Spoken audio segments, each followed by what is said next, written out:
अस्सलाम वालेकुम नाज़रीन, इन्फो न्यूज़ नेटवर्क में खुशामदीद। मैं हूँ आयशा इम्तियाज़ अब्बासी। नाज़रीन, आज हम बात करेंगे जो पाकिस्तान और बरतानिया के दरमियान मुजरिमों की वापसी के जो वापसी का मुआहिदा हुआ है उसके बारे में कि मुआहिदा पाकिस्तान और यूके के दरमियान जो साइन हुआ है, इसमें पाकिस्तान का क्या फ़ायदा है, इसमें यूके का क्या फ़ायदा है और इसमें पाकिस्तान के ऊपर जो इसके इम्प्लिकेशंस हैं वो क्या होंगे। सबसे पहले नाज़रीन आपको बताते चलें कि ये पाकिस्तान और बरतानिया के दरमियान पहला स्टेट टू स्टेट एग्रीमेंट है। इससे पहले जितने भी मुजरिमों के एक्सचेंज की बात आती थी जब भी, तो कोई डिफरेंट जो लॉज हैं उनको फॉलो किया जाता था, लेकिन कोई स्टेट लेवल का एग्रीमेंट जो है वो एग्जिस्ट नहीं करता था।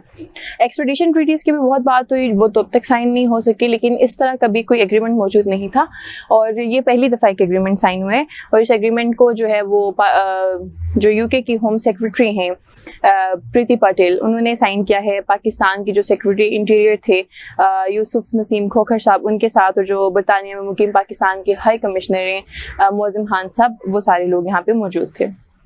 ये तो हुआ कि एग्रीमेंट आपस में साइन हुआ, लेकिन जब ये एग्रीमेंट सामने आया तो इस पे बहुत सारे लोगों की ये राय थी कि ये कंट्रोवर्शियल एग्रीमेंट है और पाकिस्तान को इसका फ़ायदा नहीं बल्कि पाकिस्तान जो है वो इसका नुकसान उठाएगा।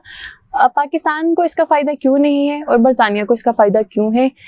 बरतानिया जो है वो अपने न्यू इमिग्रेशन लॉज और पॉलिसीज़ को बना रहा है, जिसके तहत वो इमिग्रेशन पॉलिसीज़ को सख्त कर रहे हैं। वो मुल्क में जराइम की कमी, टेररिज्म की कमी और इस तरह की बहुत सारी चीज़ों के पेश नज़र इस तरह की अमेंडमेंट्स और लॉज को जो है वो इंट्रोड्यूस करा रहा है और दीगर ममालिक के साथ मुआहदे भी साइन कर रहे हैं। पिछले 15 महीने में बरतानिया तकरीबन ये 5 एग्रीमेंट्स जो है वो साइन कर चुका है, जिसमें पाकिस्तान, अल्बानिया, नाइजीरिया और इंडियन गवर्नमेंट के साथ भी मुआहदे जो है वो साइन किए हैं यूके ने इमिग्रेशन लॉज के ऊपर।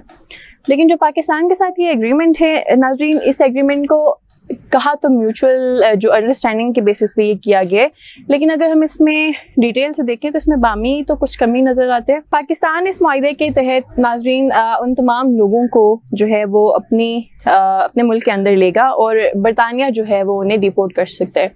नाज़रीन, पाकिस्तान जो है उसके पास कोई ऐसा लीगल फ्रेमवर्क नहीं है कि वो सारे मुजरिम जिनको बरतानिया डिपोर्ट करता है या यहाँ इस मुल्क में बेचता है डिफरेंट जो है चार्जेस के अंडर, तो हम उन्हें किस तरह से ट्रायल में लेके आएंगे। हमारे पास उसका कोई लीगल मैकेनिज्म फ़िलहाल मौजूद नहीं है, तो ये तो पाकिस्तान के लिए एक बहुत बड़ा नुकसान है।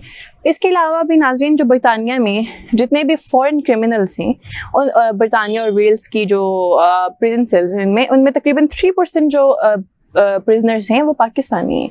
अगर इतनी कसीर तादाद में लोग पाकिस्तान में भेज दिए जाते हैं और हमारे पास अगर कोई मैकेनिज्म भी ना और वो उस क्रिमिनल माइंडसेट के साथ आते हैं, तो ये हमारे भी क्रिमिनल जस्टिस सिस्टम के लिए क्वेश्चन जो है रेज होना शुरू हो जाएंगे और हमारे लिए भी अपने एक नुकसान की बात है। हमारे कौमी मुफाद में ये चीज़ नहीं आती।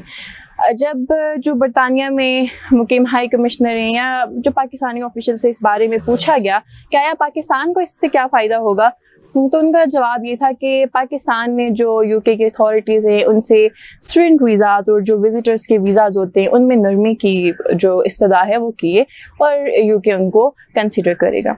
ये अपेरेंटली फ़िलहाल हमें सिर्फ एक यही फ़ायदा नज़र आ रहा है जिसको भी कंसिडर किया जाएगा, लेकिन इसका टू वे हमें कोई फ़ायदा उस तरह से नहीं हो रहा। ये कोई म्यूचुअल एग्रीमेंट उस तरह हमें नज़र नहीं आ रहा, क्योंकि इस लॉ के तहत वो सारे लोग जिन्होंने आया अपनी पूरी ज़िंदगी या अपनी आधे से ज़्यादा ज़िंदगी भी बरतानिया में गुजारी है, माइनर क्राइम्स के ऊपर भी अब इस लॉ के मुताबिक उनको बरतानिया से निकाल के यहाँ भेजा जा सकते। नाज़रीन, पाकिस्तान बरतानिया से बार बार एक्सट्रेडिशन ट्रीटीज़ साइन करने का भी कह चुका है और काफ़ी कोशिश कर चुका है, क्योंकि पाकिस्तान में बहुत सारे ऐसे लोग थे जिन्होंने जाके बरतानिया में ज़ाइलम लिया या फिर जाके पनाह ली और बहुत सारे केसेस भी हैं उनके ऊपर, और मनी लॉन्ड्रिंग के केसेस हैं, करप्शन के सीरियस चार्जेस हैं, पॉलिटिशियंस और बहुत सारे लोग इसमें मौजूद हैं। लेकिन पाकिस्तान जब भी बरतानिया के साथ इस ट्रीटी को साइन करने का कहा है पाकिस्तान ने, तो वो साइन नहीं हो सकी। अब जब ये एग्रीमेंट साइन हुआ है तो ये एक्सट्रेडिशन ट्रीटी से बिल्कुल अलग है। हम आज भी उन सारे लोगों को वापस अपने मुल्क नहीं ला सकते और हम उनकी एक्सेस जो है वो नहीं मांग सकते हैं, क्योंकि ये एक्सट्रेडिशन ट्रीटी नहीं है और पाकिस्तान की बरतानिया से अभी तक एक्सट्रेडिशन ट्रीटी तो साइन नहीं हो सकी क्योंकि वो हमारे मुफाद में है। लेकिन क्योंकि वो बरतानिया के मुफाद में इमिग्रेशन की जो ये अभी फ़िलहाल हमारा एक एग्रीमेंट साइन हुए हैं, ये बरतानिया के फेवर में था, उनके इमिग्रेशन लॉज को स्ट्रॉन्ग करता है, तो वो साइन हो चुका है।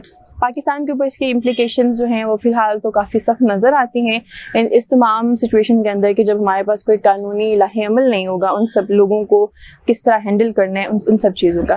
لیکن ناظرین یہاں پہ ایک اور بات بھی امپورٹنٹ ہے کہ جن لوگوں کے پاس ڈوئل نیشنلٹی ہے یعنی جو UK اور پاکستان دونوں کے نیشنلز ہیں ان کے اوپر یہ لاز امپلیمنٹ نہیں ہوں گے.